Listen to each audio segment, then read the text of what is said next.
The book is entitled Santa Claus All Year Long, Magical Stories of Santa's Everyday Life, Volume 1.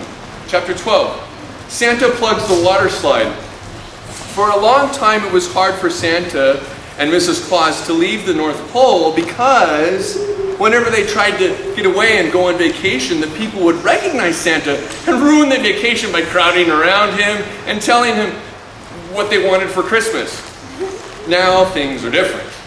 Ever since their special friends, Darren and Mia, started sending Santa and Mrs. Claus the magical cheeses. You know, the little green fruits from the common mallow weed that look like tiny cheese wheels? The ones that make them instantly skinny. Santa and Mrs. Claus have been able to get away from the wind and snow, and they travel the world in the skies. One particularly chilly day, Santa announced to Mrs. Claus, "We need to take a vacation to somewhere warm." "Where do you want to go?" Mrs. Claus asked. "Oh, I hear there's a really fun amusement park in Farmington, Utah, USA called Hogan," Santa answered. "Let's go check it out." After Santa and Mrs. Claus got out their skinny warm weather clothes and popped a handful of the magical cheeses into their mouths, instantly their bodies became skinny. It happened so fast they had to grab their pants to keep them from falling down. How can Santa be Santa without a belly that shakes when he laughs like a bowl full of jelly, you ask? Don't worry. Eating chocolate chip cookies always made Santa's belly grow back just as quickly as the cheeses made him skinny. All ready to go, Santa and Mrs. Claus climbed into the magic cardboard box and clipped on their seatbelts. With a deep breath, Santa started making noises like a spaceship taking off. Swirling lights surrounded the box as it transformed into a flying saucer and flew into the air. In just a few short minutes, Santa and Mrs. Claus hovered high in the air over Farmington, Utah. Santa made the sound of an invisibility shield covering the saucer so they could fly low without being seen. "There's a grove of trees just east of Lagoon," Mrs. Claus said. "We can land there." They flew down and quietly landed in the grove of trees. After they stepped out of the box, Santa made shrinking noises. The box grew smaller and smaller until he could slip it into his pocket. Looking ahead, they saw a paved, well-kept trail leading to a campground. The entrance to Lagoon was at the other end of the campground. "This is a beautiful place," Mrs. Claus observed. "I didn't realize Utah had such beautiful trees and greenery." "It sure is," Santa agreed. "It's always beautiful in the winter when I come here for Christmas every year, but I've never seen it in the summertime. Farmington seems like a nice place to live." Hand in hand, Santa and Mrs. Claus meandered down the path. As they neared the campground, a young girl and a boy rode up the path toward them on bicycles. Just after passing Santa and Mrs. Claus, the girl slammed on her brakes and skidded to a stop. The boy behind her almost crashed into her, but he stopped just in time. "Why'd you stop?" the boy asked. "Look," the girl whispered. "It's Santa and Mrs. Claus." "No way," the boy replied. Hearing the voices of their children friends, Santa and Mrs. Claus turned around. "Darren and Mia, is that you?" Santa asked. "It is Santa!" Mia called out as she dropped her bike and ran over for hugs. "Shh! Don't tell anyone we're here," Santa whispered. "We use the magical cheeses you send to us to get skinny so the crowds of people won't bother us while we're on vacation," Mrs. Claus exclaimed. We get back our normal looks when we eat chocolate chip cookies," Santa said. "We didn't know the cheeses were magical," Darren said with a surprise. "We don't get skinny when we eat them." "Maybe that's because you're already skinny," Santa said, laughing. "Are you going to Lagoon?" "We sure are," Santa replied. "Would you like to come with us?" "Let me ask my mom," Mia said. She pulled out her cell phone, spoke with her mom for a few minutes, and then excitedly told Santa and Mrs. Claus they could go.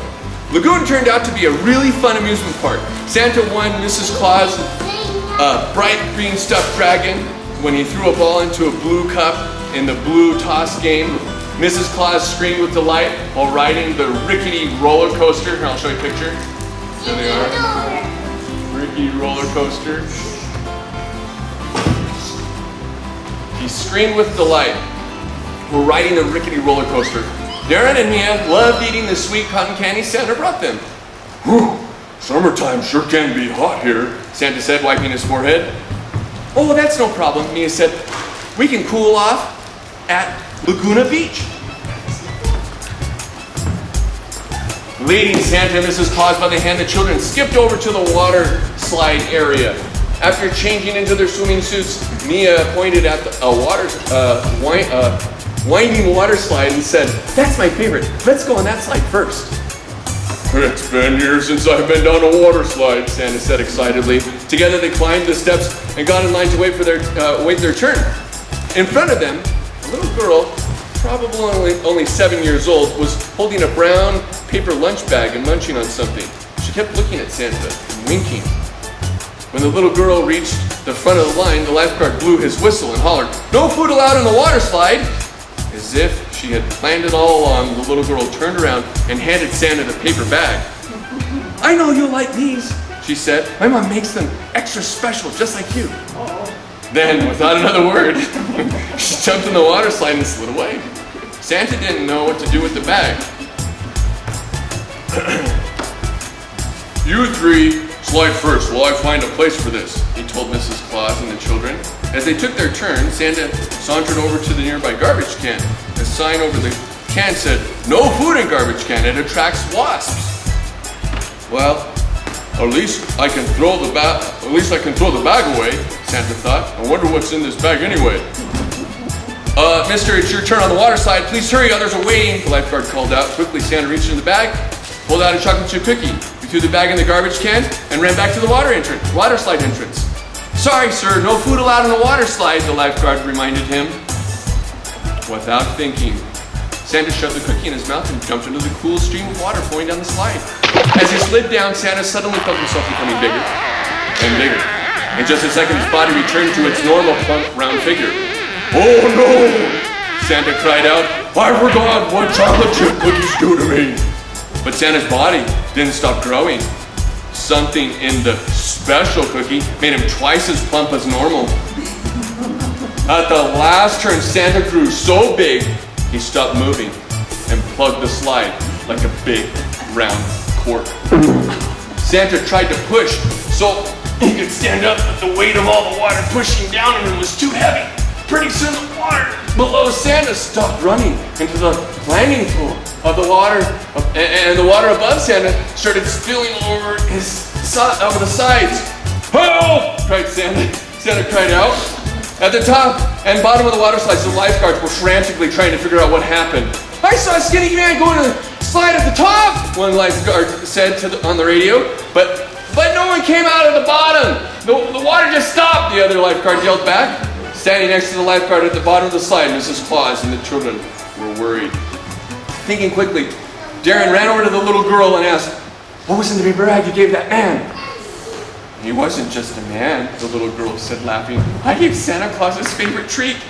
Many of the children on Santa's nice list know when they see the real Santa Claus."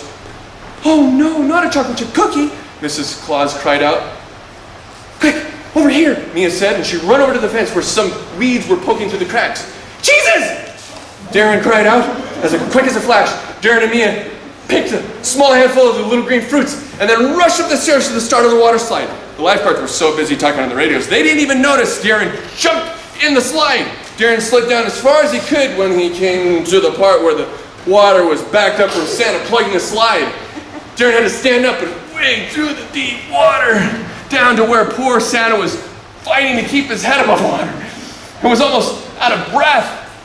"Open your mouth!" Darren said. Santa opened up and Darren threw in the cheeses. It was hard for Santa to chew and swallow, but somehow he did it. Just as quickly as he'd grown to his quadruple X size, Santa shrunk down to his small, skinny size. After he shrank, the water flushed him and Darren down the rest of the way. At the end of the slide, like a tsunami, a gigantic wave suddenly washed into the pool. In the middle of the churning waves, gasping for air, Santa and Darren popped out of the flood of water. Standing there, they looked at each other for a minute. and then started laughing. Oh, Santa giggled. Taryn chuckled. Then he leaned over and whispered into Santa's ear, "Your swimming suit has a super stretchy waistband." The elves in the North Pole who made this swimsuit always keep me prepared for anything, Santa whispered back.